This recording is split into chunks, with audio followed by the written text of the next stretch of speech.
இன்றே டவுன்லோட் செய்து உங்கள் ஃபேவரட் ஷோக்களை என்ஜாய் பண்ணுங்க. கொஞ்சம் பொறுமையா சாப்பிடு லக்ஷ்மி. பாத்தீங்களாமா, லக்ஷ்மி கஷ்டப்படுறான்னு தெரிஞ்சதும் மித்ரா எவ்வளோ கேரிங்கா பாத்துக்கிறான்னு. ஆமாண்டா, நான் இன்னைக்கு ஒரு புது மித்ராவை பாக்குறேன். மித்ராக்கு லக்ஷ்மி மேல பாசம்லாம் இருக்குமா? அது வெளிக்காட்ட தான் கொஞ்சம் நேரம் ஆயிடுச்சு. நாத்து நட்டதுக்கு அப்புறம் அறுவடை செய்யறதுக்கு கொஞ்சம் நாள் ஆகும்ல.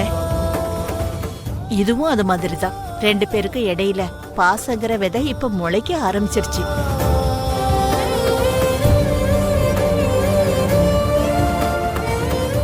அதோட பிரதிபலனை தான் இப்ப நாம 2 பேரும் பாத்துக்கிட்டு இருக்கோம்.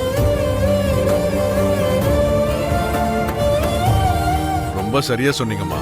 இவங்க 2 பேரை இப்படி பார்க்கும்போது என் மனசுக்கு ரொம்ப சந்தோஷமா இருக்கு. இதே ஒற்றுமையோட இவங்க 2 பேரும் இருக்கணும்னு நான் என் மனசார வேண்டிக்கிறேன். நம்ம கண்ணே பட்டுடும் போல இருக்கு. வா போலாம்.